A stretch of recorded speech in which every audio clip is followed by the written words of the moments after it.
Hey, my band Lorenzo's Music has a new album out right now called Friction. It is sort of a genre blurring experiment that we made that's crafted as a movie soundtrack. So the entire album is built on a single 3 chord progression. And the whole album is kind of the idea, what if we rewrote the same song 15 times in different moods, styles, but the titles are all paired with the different types of moods that were created, such as tango, conspire, slippery, rainy day, things like that. So if you want to check out this unique album, you can get it right now at our website, lorenzosmusic.com, or you can listen to the album Friction anywhere that you stream music. Also, the entire album was created using only open source tools and software. This includes the operating system that we use, Ubuntu Studio, the recording DAW that we use, which is Ardour, and the plugins and effects that we use, which mostly are CAF, Guitarix, and X42. Everything is open source. So go check out our new album, Friction, streaming everywhere, or go to lorenzosmusic.com and you can download it there.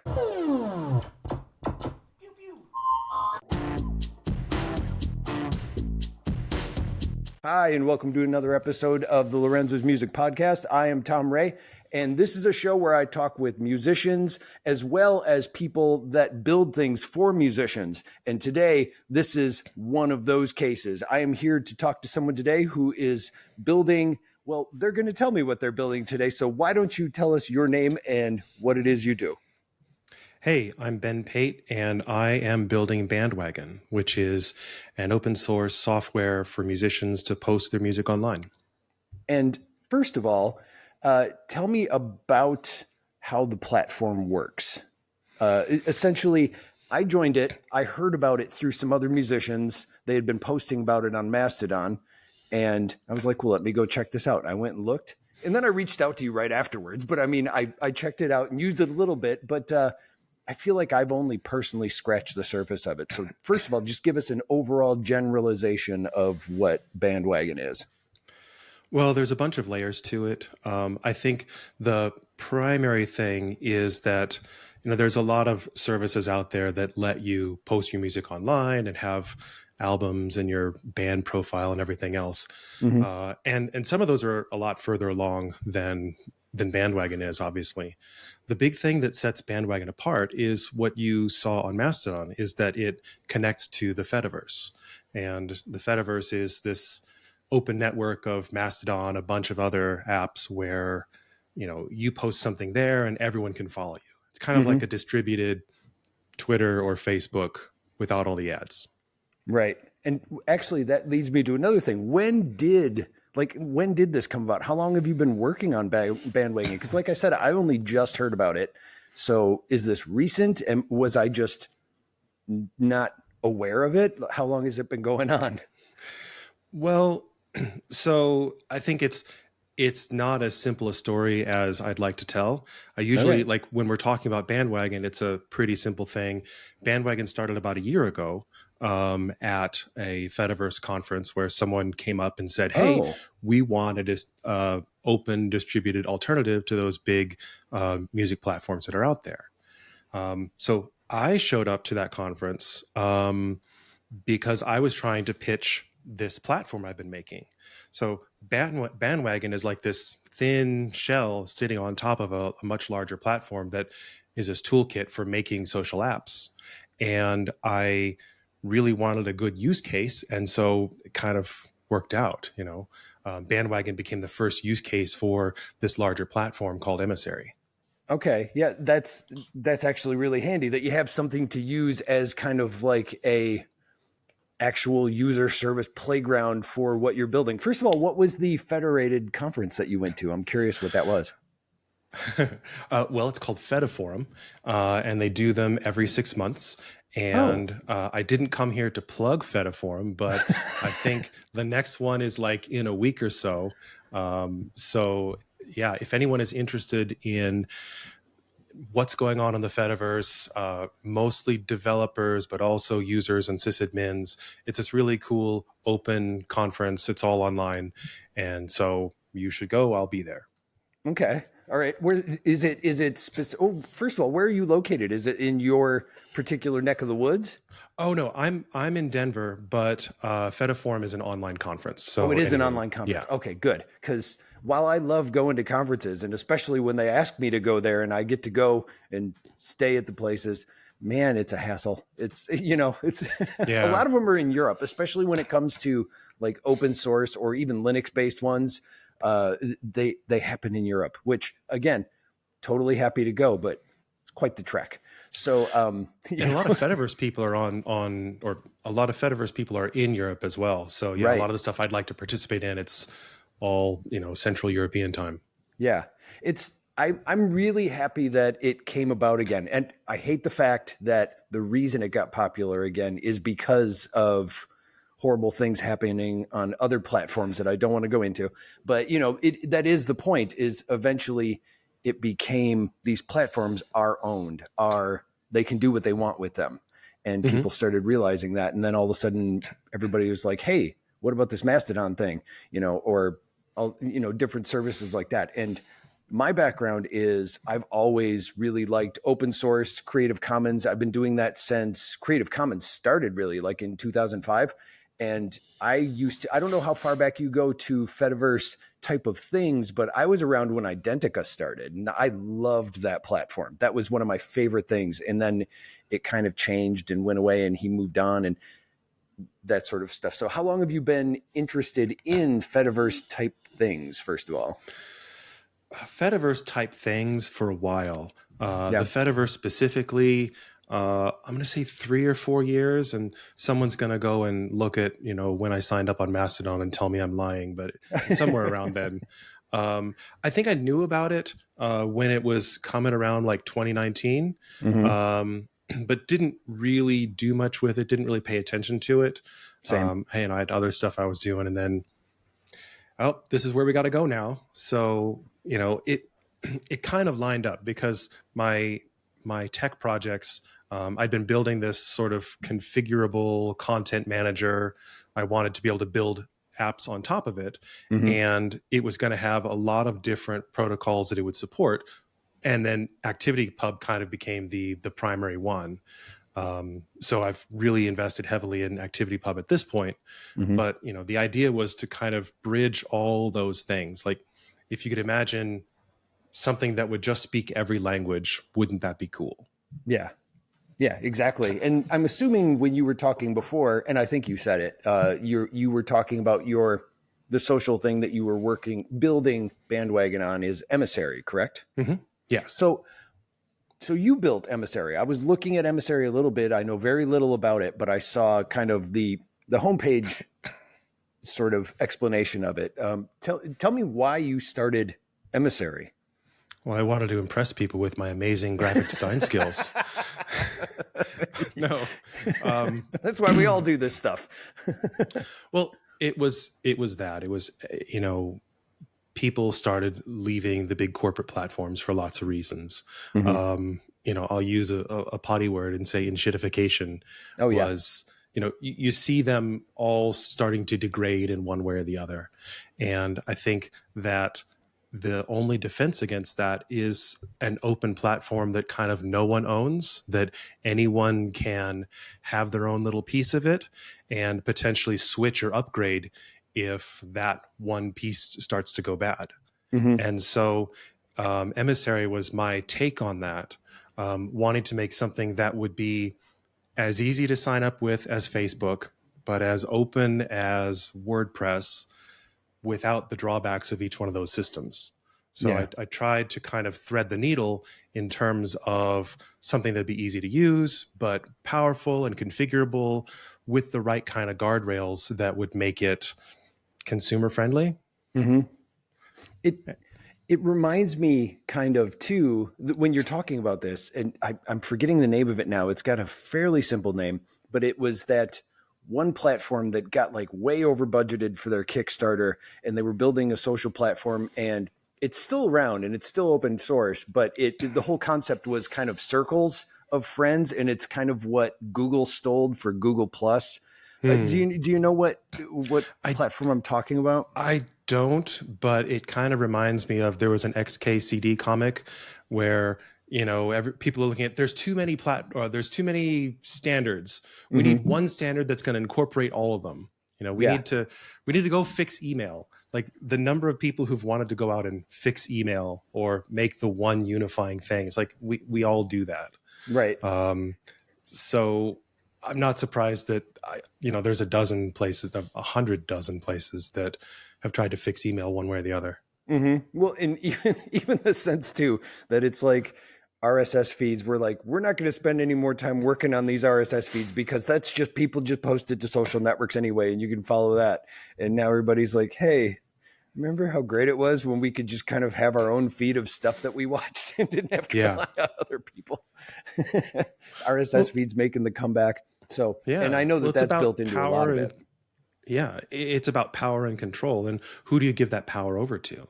So if it's something that you control your own RSS feed, with some software that makes it easy to do, then you have a lot more say in what happens than if your RSS feed happens to be provided by the big central place. Yeah. And now getting into Bandwagon itself. So you went to this conference and somebody suggested, a platform for music and stuff. Now, when you were given the description of that, I kind of got a Free Music Archive or Jamendo sort of vibe from that.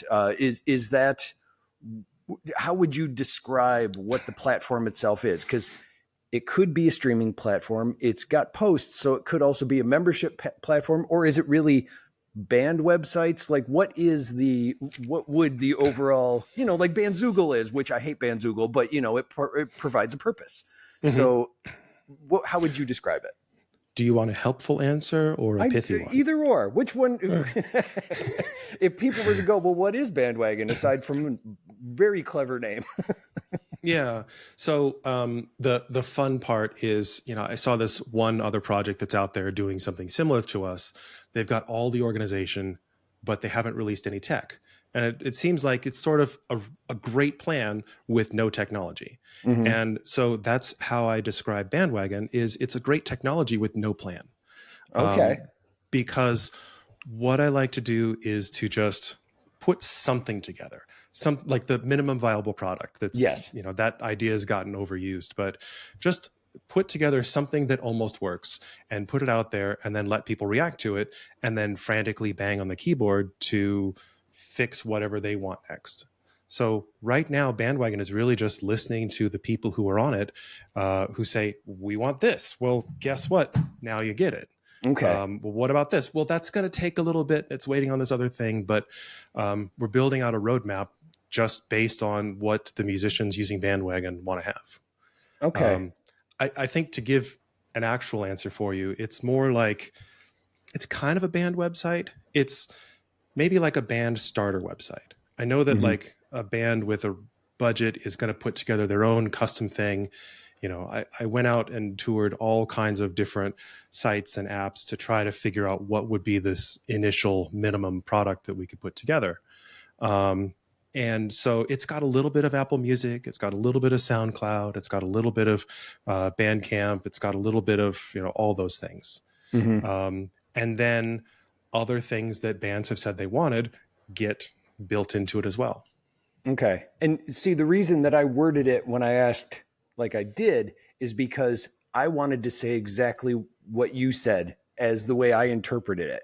It does seem like you had kind of like the way you said you went to a conference and you were like, oh, well, I'll try my service with this band website, which would be let's put it in the wild, use it for this and see how it reacts, how it works. And then the site itself but now you have this for the music site. What does it do for musicians? And really you were like, well, I have this, and this built into the service. What do you like? What do you use? What do you want more of? And then people use it and go, but what if it did this? And I didn't want to assume that, because sometimes when you do that, people are like, that's not what it is at all. And then you've just insulted them. So those people are wrong. Those people are absolutely wrong. No product survives first contact with the customer. Mm-hmm. right? No idea survives first contact with reality. Mm-hmm. And so if you think you've got the absolutely perfect idea out there and the world just needs to bow to your greatness, you're starting off wrong. Um, and and here we are, like, musicians are not special in the sense that everyone is super creative and has great ideas and is dedicated to whatever that thing is that they do. Musicians are amazing because they Darn do right. all of that in music, right? Yeah. So who am I to say what they need? They've Mm-hmm. already got it figured out. They know all the tools that they're using and what they're trying to accomplish. You just have to listen to them and then deliver. Well, and I think that's the benefit that you have from the emissary project or product that you built is it's really a toolkit, and you already have a bunch of things to use. You're not Mm, just starting a site and like going, maybe we'll do this, maybe we'll do this. You're like, I have this. What would you like it to do? I will say, and this just popped into my head, and this could be completely useless, but it might be because I'm kind of fascinated with it right now. So I I was a huge fan of when Ghost first came out. hmm And then serving it, it was like, well, if you host it yourself, it's almost as complex as trying to host WordPress. Why bother? But hmm I loved the way I loved their Kickstarter. I loved the fact that it had built in Markdown because I love Markdown and hmm all that kind of stuff. And then I just kind of stopped following it for a while. Then when I got back into Mastodon and the Fediverse and really was enjoying the community, suddenly I kept seeing Ghost and I looked it up and I'm like, oh, they did a little kind of pivot and now they're Fediverse based and they turned it into more of a Substack sort of platform. It's really hmm more, it's what emails are, is it's you're creating blog posts, but they go to your inbox, Right. and I kind of was wondering in the sense that since you have posts and you just announced recently that these posts that can be made or like they go back and forth. They can actually be posts from Mastodon or to Mastodon, correct? hmm Okay. And so I love that idea. Problem is I always love that idea, but I am not a writer. I hmm suck at writing, Yeah, but I do like that. So one is Bandwagon self-hostable for such absolutely. a thing. And so I gave a lot of thought to self-hosting, Okay. and that obviously takes a little bit more expertise. Mm-hmm. But there's a few different tiers of how you would host this server on your own. And I'm starting to work with some people to help them get their own servers up and running. Right Okay. now, the website still says, "Hey guys, just sign up here. Don't host your own because I'm moving things too fast, and I don't Mm. want to have to support, you know, the constant updates that I'm doing. It'll break you too much." So I'm telling people to sign up on Bandwagon, and then we're sort of moving into that territory now where people are starting to host their own. Once they do, then I'm going to make a migration tool that'll just get all of your profile stuff over to your new place, and then Okay. there you go. So I'm not trying to lock people in. It's more just, while the software is still a little bit new, don't self-host it, but starting to work with some people who can. I think there's different levels. Like, do you just want to run your own in a Docker container? You can. Mm-hmm. And it's pretty straightforward to do that. There's a simple setup process that walks you through it. And then, there you go. There's your domain. Mm-hmm. If you want to do something big and host like 1,000 domains, that's the goal. And that there's a couple of technical things I want to do under the hood to make it really scale nicely for that. But, in theory, you should be able to host 1,000 domains on of Bandwagon on, one server or cluster of servers. That obviously takes a little bit more technical know-how to do it. Mm-hmm. So I expect that there's like the service provider level is, one kind of tier of people who might use this. And then there's the individual person who might want to just run their own Docker container, or maybe just rent out a space from one of those service providers. Okay. All right. Yeah, that's in having something that's really more of a walkthrough to do, I think, is a benefit to people, just in the sense where I can like the Fediverse, I can join the community, talk about open things, but then Mm-hmm. when it comes to, and you can host it yourself, you look at it and you're like, well, I'm not going to build this. I'll just Yeah. use what's out there, But it is nice to have that option. And also, I have been seeing more of that where it's like to install it, this is a way to do it where you can install it on this usable service, like even just on an S3 or something like that, like on an Amazon bucket server. That I find more handy. Or just like you said, like a Docker platform or a Docker instance and things like that. Like that pushing a button is what I'm getting down to. Like, can I push a button and go connect it to this? And then it goes, you just watch the little thing go and go, I'm doing this for you. I'm doing this for you. And then it's done. And you're like, I'm a genius. So, well, and that's the difference between open source and consumer facing and enterprise grade. It's like people have this sense of what it takes to make enterprise grade software. Well, you need 532 microservices. You need 16 different kinds of databases. You need 2 different caching servers because this one's really better for this and that one's better for that. And next thing you know, you need like a full-time staff of people just to monitor the environment you've created. Right. And then going back to what you said before, like upgrades or security fixes, things like that. And then you have to, even after you get it installed, you're like, oh, well, I got to do the security upgrade, And how do you let people know? That's, I think, an architectural failure. Yeah. People shouldn't be building things like that unless you're the only one who's ever going to use that. You want to turn it over to someone else, it needs to run like Microsoft Word. You get an exe and you double click it and then you start typing. Right. Exactly. So Emissary is somewhere in between those two. It's not quite as easy as just double click an exe, but it's one binary, it's one dependency on MongoDB. You don't have 1,000 microservices and 16 other dependencies. And that was really intentional.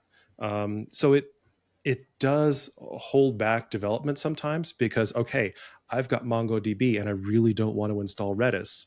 I don't want to require Redis. So how can I get as much Redis-like functionality out of Mongo as possible? And the Puritan sysadmins are going to say, well, you should just use Redis for this, but they're not thinking about the larger picture of, well, how am I going to manage that later? I don't want to make something that's going to be really difficult for me to manage. It should be easy enough for your general, I understand computers well enough to turn on a Docker container kind of person to run this without a PhD in sysadmin.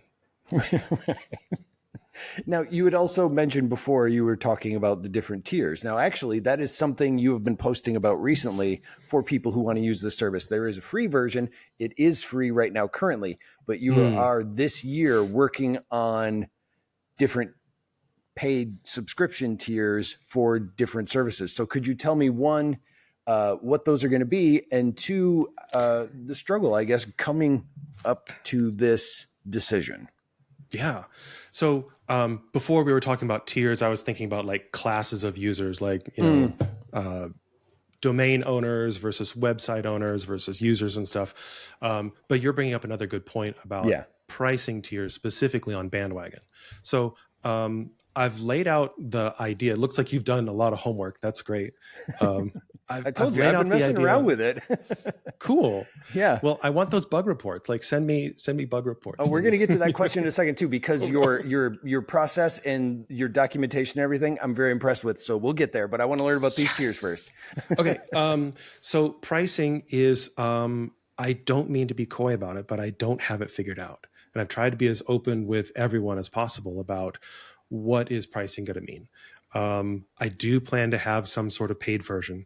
I could keep the lights on with a Bandwagon myself if I had to, but I think it's important to demonstrate that this is, a commercial service where someone can come into the Fediverse and run a server like this and it would pay for itself.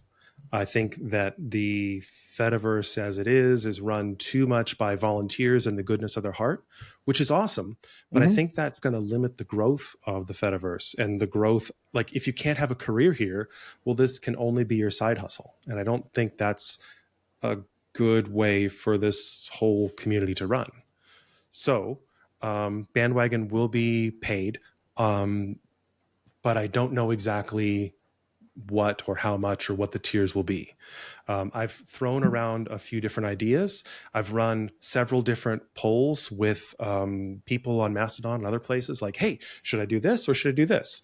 And unfortunately, artists keep coming back almost unanimously, not unanimously, but overwhelmingly in support of the one thing I really, really don't want to do, which is to take a cut of their sales. And it makes sense because that's the model that everyone else uses and that's what they're used to. And then, well, if me, the artist, am not making money, if I'm not selling anything, then Bandwagon shouldn't really cost me anything. And I get that. But the trouble is kind of technical and other things. Once you start taking a cut of payments, that means I'm actually taking the payment first and then dispersing it to other people. And there are platforms that do that, but it's a lot of risk and overhead and liability that I think that personally I don't want to have to take on, but also it encumbers the platform in general. Have you pursued the ideas of grants funding through the arts or through nonprofits or anything like that? Rather than, I get the whole people saying, yes, just take a cut of the bands. But the other thing too is that model in particular relies on something, and this is something I struggle with all the time. I know people are out there to support artists and they will do it, but downloading is not a thing anymore. Nobody really needs to download. I mean, think of it this way. I know everybody loves Bandcamp, and I've had this discussion many times. I don't hate Bandcamp. I love the concept of Bandcamp, but it is download based. It's also store based, which there are stores out there now that you can do. You don't need Bandcamp. But think of it this way. If Spotify tomorrow were to say, okay, everybody hates the way that we pay for streaming, so we are no longer going to pay artists for streaming. Instead, when people are streaming a song, we will offer them the option to download that song and we will pay artists that money. People would be outraged. That is Bandcamp's model. So, it works and it doesn't work. And then I've mentioned that to people and they're like, well, I support the bands and I download it anyway. It's just like bands that sell CDs. Nobody even has a way to play CDs anymore for the most part, but people will still buy CDs. So I get that. And people say, just do that because we would love to do this to support it. But there are other ways around it too, which can be like through art grants or through nonprofits and ways to do that. I mean, look at Linux. Mark Shuttleworth has found ways to use it on commercial servers, but then give it free to the people. So, I mean, that's what I'm saying. Have you looked at options stuff for things like that? I haven't looked at grants, and maybe I need to. I think that there's a way to have some sort of tiered pricing where, a band would basically pay once the platform starts working for them. And at the same time, I'm not sure that like what you said, paying to download an album is great and all, but that kind of ended with Napster. Yeah. And really all of our even with streaming, truthfully, streaming killed the downloading boom, the downloading piracy. And streaming happened as a direct reaction to people downloading music for free. So maybe that's not the metric anymore, but there's got to be some way to say, look, the thing is this valuable to you. So let's take some, small percentage of that. And I am committed to making it, cheap or free for people who, just cheap or free. Right. So, there's got to be some sort of free tier where it's still valuable for you. And then maybe some extra services, maybe that's paid downloads or, other integrations that we're working on. There'll be some kind of premium that's on top of that. And that premium will be cheap, like, $10 a month or $10 a year or something small. Right. Even as of right now, I use, because my band, we actually collaborate with full DAW files through GitHub. I found a way around. Basically, it's a thing that I realized you could do by using GitHub wrong. And it's funny. It's because I've seen over the years so many people going, can I use GitHub to collaborate? And everybody's like, no, merging is impossible. You have no control over the software. And then finally, I was discussing with my bass player and he's like, why do we have to merge it? Oh, so basically each branch becomes the new main branch. And then you branch off of that when you make changes and then you just keep branching and follow those branches. So anyway, my point being is we've been doing that for 7 years and we pay $10 a month just for the Git LFS storage. you know, and that's like huge, like DAW with wave recordings, multiple sessions. So that's not an outlandish amount. And also it seems manageable because wave files, you know? Yeah. So I agree with you on that one. I like that. And so your plan is to do it this year, but you haven't really figured out what it is yet that you're going to, one, split between the tier, and two, what it's going to cost is what you're saying. You don't know yet. Yeah. Well, what it costs is directly affected by what the premium is that you're actually paying for. And I keep coming up with these really cool creative ideas, and then all the musicians shoot it down and say, no, just charge us a percentage of our sales. Right. We're done thinking. Just do it. just do it like everyone else. And I'm like, no. I know. And I think that's the downfall. I mean, Bandcamp has been sold 3 times now, I think. You know, and the last time was one where it's like, it makes sense, but they ended up not using it. It was like that gaming company who was basically just buying it so they could hire musicians to make music for them. And then they realized like, oh, there's like millions of them on here. we can't find enough of these. Anyway, that's okay. So I wait to see what you do with that. And also, yeah, I'd love to know what kind of grants or nonprofits or sort of thing you can do with that. It'd be interesting. Down that road, again, we're talking specifically about bandwagon.fm, but the goal is that this is maybe the hub of a network of servers. Maybe this is the first server people come to, set up all their stuff, and then use it to port out to eventually the server that they do want to be on. Yeah. All those servers out there in the network, they could easily be run by small labels or co-ops or, you know, community organizations. So the funding for bandwagon.fm is, you know, one component of that. But I think where you're headed is there may be lots of other servers out there that end up with just strict community funding. Yeah, and maybe even the toolkit platform that you built it off of in the first place could have different things behind it that could be the actual thing that you're funding in Bandcamp as part of that, you know, kind of like how Google has Alphabet. Look at me, I'm already comparing you to Google. Hey, you That's never great.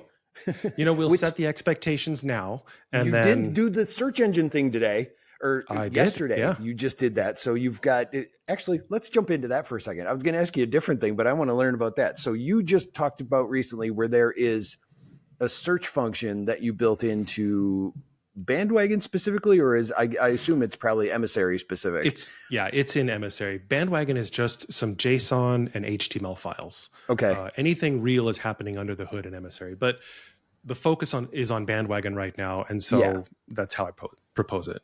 And from what I saw on it, and I like this, you can actually search for and follow from that search a particular hashtag or something else. Now, I guess you explain it. You're the one that built it. So what's this new search function that you just announced? Well, it's a search function, and I'm trying to make it as user-friendly as possible. The hard thing is that when you're searching music, there's not a lot of words. Right. Maybe there's some lyrics, but that's about it. And so you're much more likely to need to search by the genre or by other kind of tags that are on the music. So it's primarily a tag-based search, although there's also a full text search feature. And I can whinge about that in a minute because that took some doing on Mongo. Right. But everyone has a search function. The thing that's different about the search function is that, like you said, you can follow it and you put in a search criteria, and that search criteria itself becomes an ActivityPub actor. It becomes a bot on the network, like, you know, I don't know, the Daily Flower bot, something like that. And so then those search results, when new items show up on Bandwagon, will show up in your Mastodon newsfeed or your Friendica newsfeed. Okay. Yeah. I got you. So it actually works outside of just Bandwagon or whatever Emissary sort of hosting thing you have itself. Oh, really? So I could even create one for, which I also love that you've included this, Creative Commons music that gets put on there, because I know that you've added a Creative Commons license option for people when they upload their music. because that's actually a pain, because I create Creative Commons lists. I know many people who have shows that play Creative Commons music, and searching it has become difficult because over the years, Creative Commons just means here's some music for you to use in the background of your video that you're making on YouTube for free. That's and so there's a lot of like, I don't know. Let's call it PowerPoint music out there that's under Creative Commons. Yeah, I'm with you. So finding bands is hard. So I like that. I didn't know about it actually just pushes it to that, or you follow it. How would I follow that, or how does that show up on my Mastodon account? It's right now it's a boost. Okay. Right now it's just and I might change that around. I might make it more of a share. I'm sort of experimenting with specifically the kind of message that it sends out. But this was about a month of work, and I ran into a lot of really weird, unexpected challenges. And so I'm super proud of it. Yeah. But like my kids don't care because they're like, whatever, Dad. No, they never will, of course. Yeah. But as far as I know, there's not many other things like this where you can put in a search result or search criteria and get some results and then click a button and have that show up, incrementally in your news feed or in your inbox. Yeah. And it's one of the many things that I want to do to try to bring all the different federated servers a little closer together. It's a drum I've been beating on for a while that it really hit me a few months ago. Like, this is one ecosystem. This is one computer system. It's not your server, my server, this server, that app over here. I'm out on the internet and I'm browsing around and I find some cool band. How do I get from there back to my Mastodon feed in order to follow them or get updates from them? I got to copy their URL and know where to paste it in here. And God forbid if I'm on my phone, I'm going to pay, that's just, it's a mess. Yeah. And it's kind of the nature of this very distributed network that we've made. But I think there's some things that we can do that tie that network more closely together so that it feels like one computer system, going from a Bandwagon page and I find a band and I hit follow or I hit like, and it can get me back to my, get me back to where I want to go, or not where I want to go, but get me back to my own homepage and then continue interacting with that band from there. Yeah, that does always catch me off guard when I will go to somebody. I'm like, oh, they're on Mastodon. And I go there and I go to follow them. And it's like, yeah, just sign up for this server. And I'm like, oh, I'm on their server. Yeah. And I got to switch back to mine, search their name. So that is one of the downfalls. And I would I know they're all connected, but it would be nice if it could also notice where you're normally connected as opposed to the server that you're looking at, rather than having to search for them from your server. And there's some tools out there that already do that. It's an old thing called remote follow that a lot of servers already support. And that's part of what I'm hooking into with this process. But there's a bunch of other pieces all up and down the stack that make this followable search engine work really well. Okay. Now, as we get towards the end here of what's going on with Bandwagon, now I wanted to, as I said before, talk about your documentation. And you have a launch pad that actually I'm assuming is you kind of use it as a, I don't want to say Scrum or all that kind of other crap.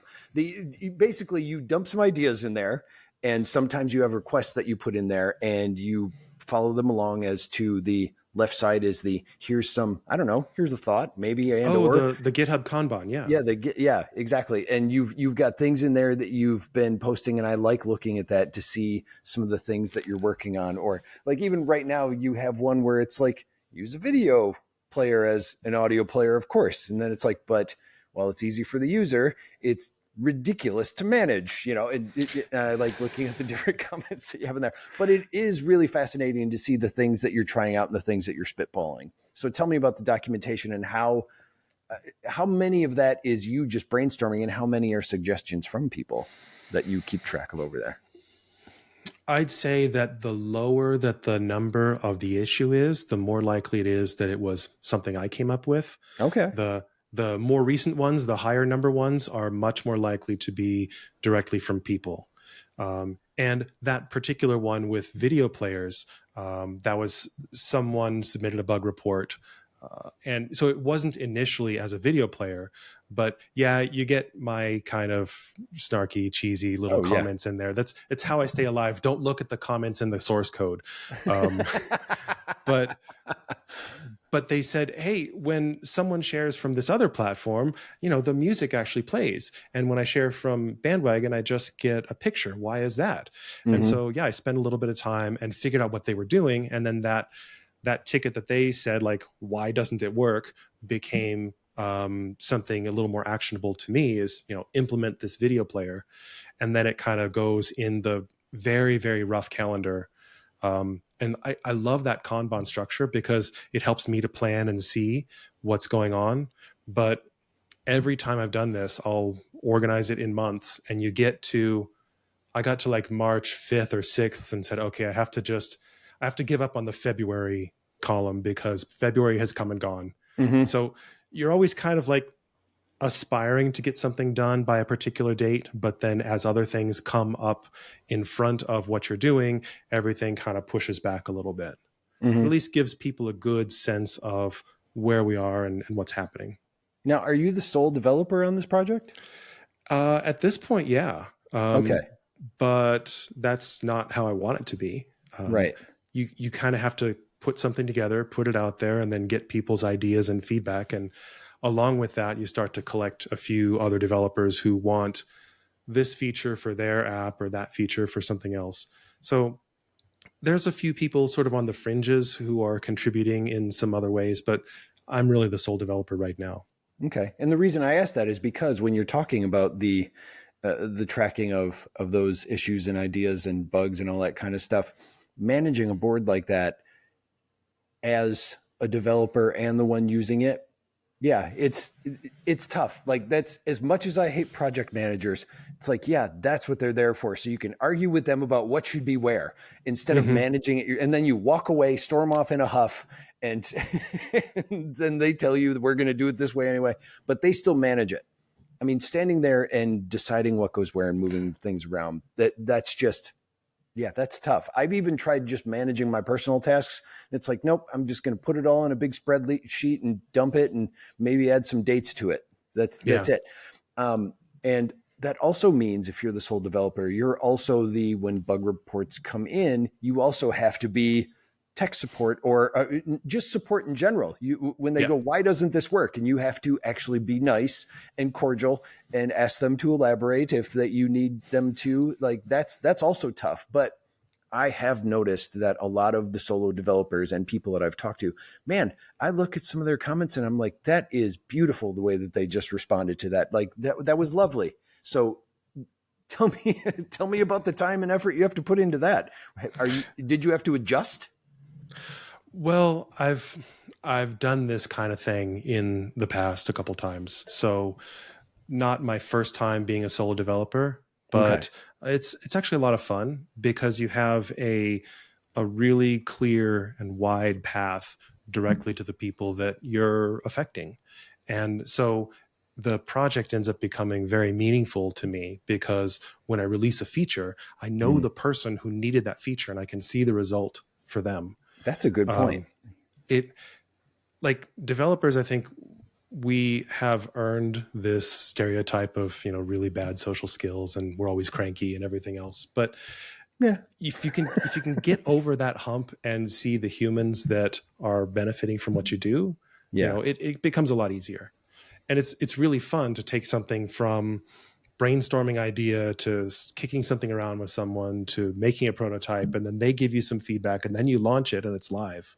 And being able to do that cycle really quickly has ruined me for working with, big teams and project managers and all the rest. Yeah, I agree with that. And that's why I love talking with people who build these projects, because I have worked with that and I've worked with, okay, well, I get that much like a lot of the front end design is being built on Bootstrap, which that's what it's there for. It's to have functioning things that people need and work the way people are used to, that developers who do the back end can just put into place and they work. And I've worked with lots of developers before that came around, and I was trying to explain that concept to them, who are just like, they'd show me a site and it would be a little form that's stuck up in the top left corner of the browser, and they'd show me what it does. And I go, okay, so we're going to build it like this. And they're like, why? It works.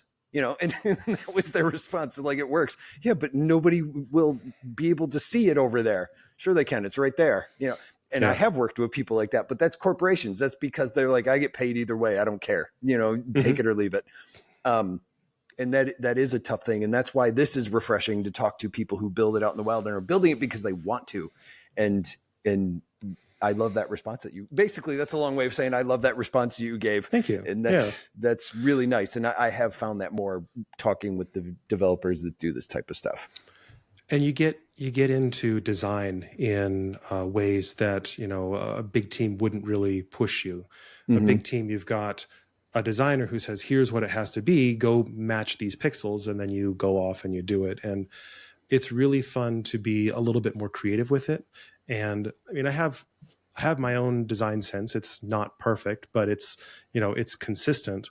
And so I'm always trying to make this look and feel as consistent and easy to use as possible. Yeah. Again, it's like just beginning with the end goal in mind. I'll call out one other thing actually where people are pushing me to design better, and I love it. Did you know that blind people love music? Yes. I actually worked for a company where I was one of the people that had to do that type of functioning and test it. Yeah. It shocked me that I had not gone through my whole life just understanding that basic fact. If you're not looking at things, you're probably listening to them. But Bandwagon has really pushed me because I put this thing out there, and some people with low vision or no vision screen reader users have said, hey, I really want to use this. Can you help? And I scrambled around to upload some things and get it working for them. And just recently I've been working with a person who gave me some really good feedback on, I need this and this and this so that I can use this thing without having to look at it. And one of the updates that I'm really proud of from fairly recently is making at least a small core of like the album pages work with a screen reader.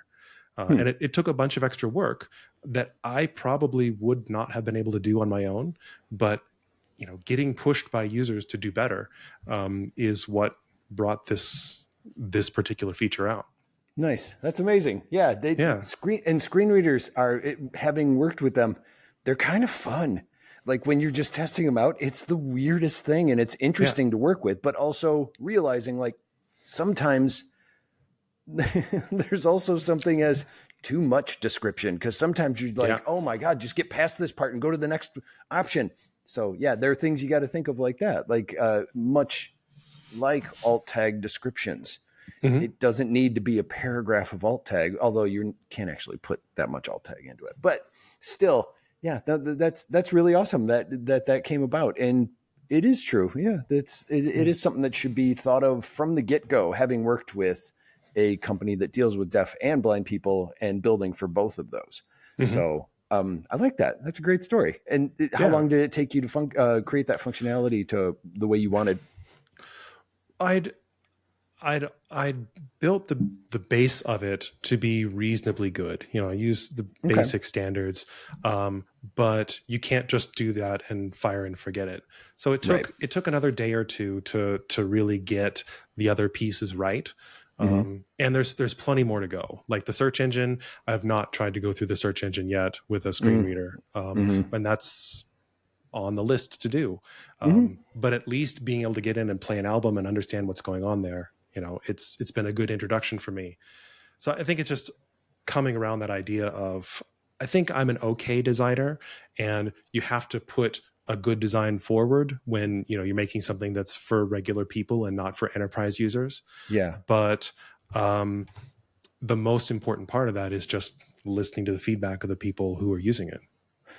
And this just popped into my head, and I'm glad it did, because I realized when I was writing down notes for things I wanted to ask you, because there were so many, The one thing I was like, God, there was something in particular when I contacted him I wanted to remember to ask, and I couldn't. Just remembered it now. Don't know why it popped into my head, but the integration with the online radio. Oh, the indie beat. Yeah. Thank you. Could you tell me about that? Because I only kind of understand what's going on there. So what is that integration that you have with the indie beat? So the Indie Beat is a online radio station that was coming around. It was just coming up right before this other radio station, Radio Free Fedi, was starting to shut down. Right. So I was actually working with both of them together. And Radio Free Fedi, he retired from the Fediverse. And the Fediverse altogether. Or just Radio Free Fedi? For Radio Free Fedi. I think they're still working on something, but the amount of personal work that he was putting into it was just too much for any one person. So he had to step back from his commitments. Yeah. Kirsten Lambertson is the woman who's put together the Indie Beat with a slightly different idea, but it came in right at this time where people were looking for some sort of radio station with Fediverse music. Mm-hmm. So we got together and talked about how can we lift all the boats. And the idea was, well, if people are already posting their music to Bandwagon, can't I just get that music over to you in some sort of an opt-in consensual way, and then their music can play right on this radio station. Now that's where I get lost right there. So it automatically goes to it, or it shows up as a playlist, or they can see a list of bands that contributed and they can choose from that list and then put it on. Like how does that connection get made? Sure. So Kirsten, who you should have on your podcast. I know. I was thinking that the second you said it, I'm like, I've been looking for a name over there and I haven't found one yet. And that's the one. She is awesome. And she is very dedicated to making up a new place for music culture to thrive. Awesome. You talk to her for 5 minutes. You're like, yeah, you're the person who needs to be doing this for sure. Right. I am the toolsmith that makes the tools that people like Kirsten go out and do great things with. Okay. The Indie Beat is basically right now an AzuraCast server. And so they have just a library that it pulls from. I'm not sure how she orchestrates the playlists. As far as I know, it's just kind of random. Okay. But I know she's made a few different channels now for different genres of music. We are just the library that feeds music up to her. Okay. I think the important part of that is that when you publish an album on Bandwagon, you see a list of the different providers, and there were supposed to be more, but right now there's just one. But you can check off, yes, I want this music to also play on not Radio Free Fedi, sorry. I want this to play on the Indie Beat, or no, don't publish my music anywhere. Okay. So and that's what people have opted into it. Okay. Yeah, that's the important part. Okay. Yeah. I just didn't know what happened after I did that. Like, does it then go to it right now? Like it's in the queue? Like it's just something going, oh, here's a new one that's on. Yeah. So I guess that's something I can ask when I have them on the show. Yeah. I know that there's some internal processing that Kirsten is doing, and we have been talking about and working on making that connection between us better and higher bandwidth and everything, so that much more information from Bandwagon does show up on the Indie Beat. But the idea is that it's just another way of discovering music, because that's something that Bandwagon is still trying to make better. That's what the search engine is for. Like if you know the band, well, you can go to their page, you can play their music. That's great. Yes. If you don't know the band, how do you find them? Mm-hmm. So if we can get the music out into a place where you can just sort of stumble into it, then you can hear that and say, oh, this is great. I want more of, more of these guys. And hopefully there's a link. I think there is now a link from the Indie Beat back to the Bandwagon page where you can see all their music. Oh, cool. Okay. And then one last thing. So I heard about you through word of mouth. How are you promoting Bandwagon? Or are you? I mean, Right now, no. I mean, I could tell you about my social media, but it's just on the Fediverse, really. I haven't done any real promotions with it yet, primarily because there's still a few important features that I want to build before we call this, a complete music service, you should be able to buy and sell things on Bandwagon. And that's something that I'm going to be working on late spring, early summer. Once we have a complete product where you can post music, sell music, and then move your account to wherever you want to go, once I start charging for those premium subscriptions, there will probably be some advertisements or something. But primarily it's just advertising on the Fediverse and saying, hey, here's the stuff we're doing. And every time I have a new release, we get a bump of new people because we talk about it and someone new finds it. And so it's really just word of mouth right now. All right, cool. And if people wanted to check out I went the whole show almost with not saying that. Bandwagon. Where should they go? It was you and not me. Where would they go to find out more? And also, how could they find you? So the place to go is bandwagon.fm. That is the website where you can, sign up and read all about it and create your own band profile. I'm on Mastodon. I'm just Ben Pate at mastodon.social. Those are really the two primary places. I've got a couple other websites where I'm trying to talk about development issues or other things, but the only one with any followers where I say anything interesting is just straight on Mastodon. Okay. Well, I want to thank you so much for talking with me today. This has been great. Yeah, it was really fun.